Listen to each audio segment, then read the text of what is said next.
Hola, hola amigos y amigas, ¿cómo están? Bienvenidos al canal. El día de hoy quiero compartir con ustedes la historia de una mujer sumamente interesante. Se llama Harriet Tubman y bueno, esta historia la he encontrado en el libro Las 21 leyes irrefutables del liderazgo del escritor John C. Maxwell y recién lo he comenzado a leer, pero lo que me gusta de este tipo de libros es que cuando quieren poner ejemplos de los conceptos o lecciones que quieren dar, pues usan historias relacionadas con personajes importantes, relevantes, etcétera. Y me gusta eso porque es una especie de conocimiento enciclopédico también que uno puede obtener leyendo estos libros, más allá, por supuesto, del conocimiento del tema que comparten estos escritores. Pues bien, sin más preámbulos, por favor, escuchen la historia y escuchen también su vida. El libro trata sobre liderazgo, entonces aquí se centra cómo esta mujer fue una líder para gente que más lo necesitaba. El episodio titula Por naturaleza, la gente sigue a los líderes más fuertes. Si se lo hubiese visto, es probable que la primera reacción no hubiera sido de respeto. No era una mujer de aspecto muy impresionante. Tenía poco más de 1,5 metros de estatura, rondaba los 40 años y su piel era oscura y curtida. No sabía leer ni escribir. Usaba ropa gruesa y desgastada. Cuando sonreía, se podía ver que le faltaban los 2 dientes frontales superiores. Vivía sola. Había dejado a su esposo a la edad de 29 años. Se fue sin darle aviso. Un día, él despertó y ella se había ido. Después de varios años, habló con él en una sola ocasión, y a partir de allí no volvió jamás a mencionar su nombre. El trabajo de esta mujer era intermitente.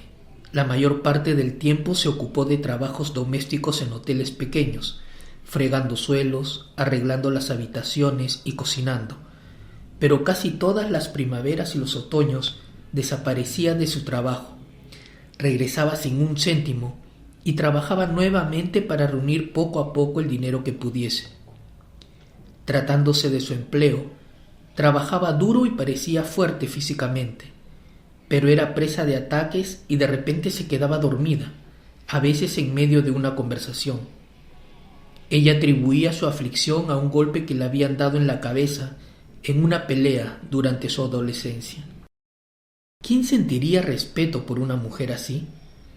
La respuesta es: más de 300 esclavos que la siguieron a la libertad porque conocían y respetaban su liderazgo, al igual que lo hacían los abolicionistas de Nueva Inglaterra.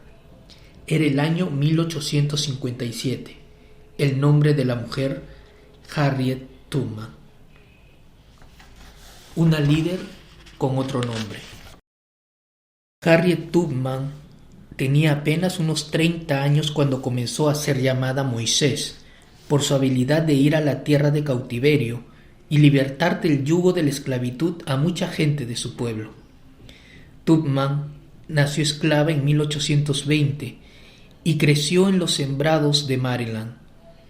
Cuando tenía 13 años recibió un golpe en la cabeza que le causó problemas toda su vida. Estaba en una tienda y un supervisor blanco le ordenó unirse a él para pegar a un esclavo que intentaba escaparse. Ella se negó y bloqueó el camino al supervisor, y éste le arrojó una pesa de 2 libras que le dio en la cabeza. Estuvo a punto de matarla, y su recuperación tardó meses. A la edad de 24 años se casó con John Tubman, un hombre negro libre. Cuando ella le habló de escapar a la libertad del norte, él no quiso escuchar.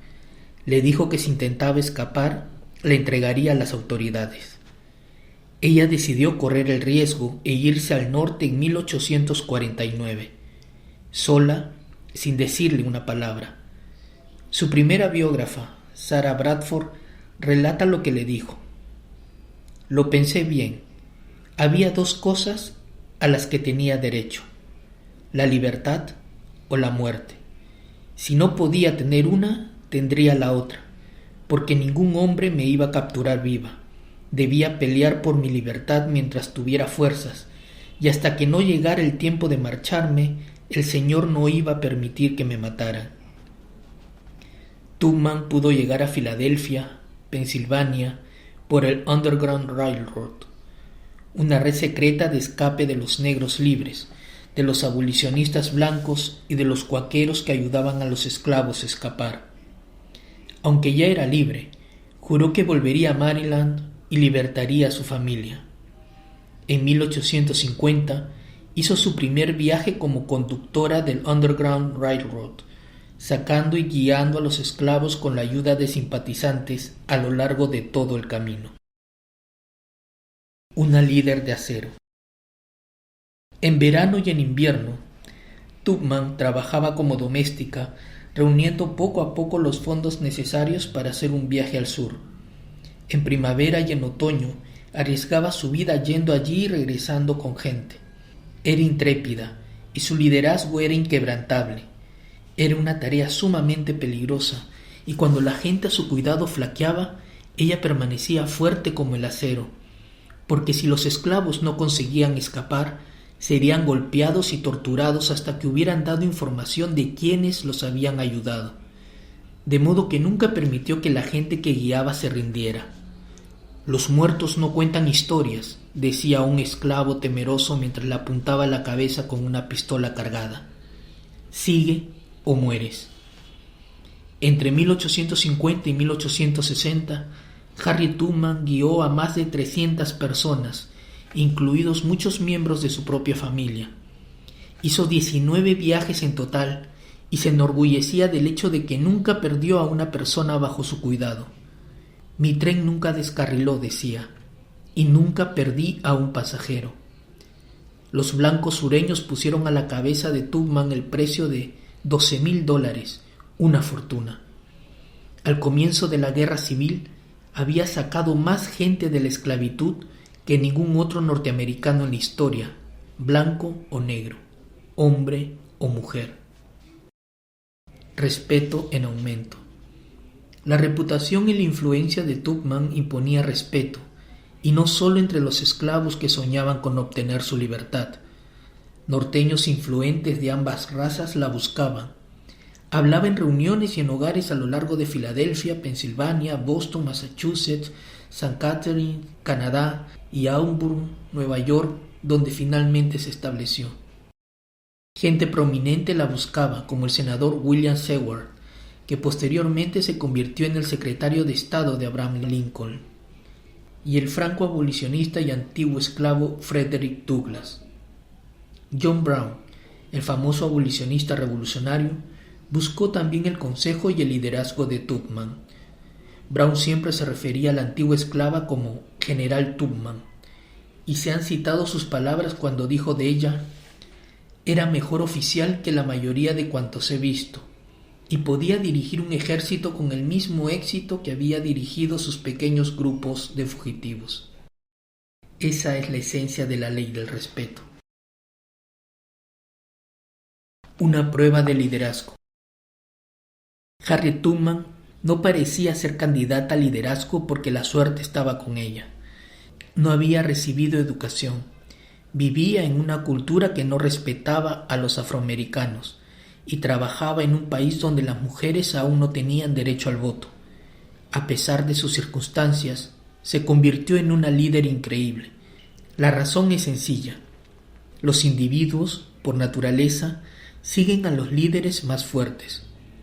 Todo el que entraba en contacto con ella reconocía su poderoso liderazgo y se sentía obligado a seguirla. Así es como funciona la ley del respeto. Pues bien, amigos, esta ha sido evidentemente una fotografía, ¿no? Un resumen de lo que ha sido la vida de Harriet Tubman, y como digo, es la primera vez que leí algo de ella, de su historia, y me impresionó y me pareció muy, muy conmovedora. Sobre todo esta imagen, ¿no? Que hay personas que no tienen el prototipo que uno pensaría que debería tener un líder. Y es ahí cuando uno ve que el liderazgo no tiene nada que ver pues con la apariencia, sino que es algo muy, muy de adentro de la persona, de su carácter sobre todo, y de los valores que pueda tener, ¿no? Y y el estar siempre al servicio de los demás, que eso también es importante. Pues bien, amigos, gracias por estar allí y nos vemos próximamente con más historias y más relatos.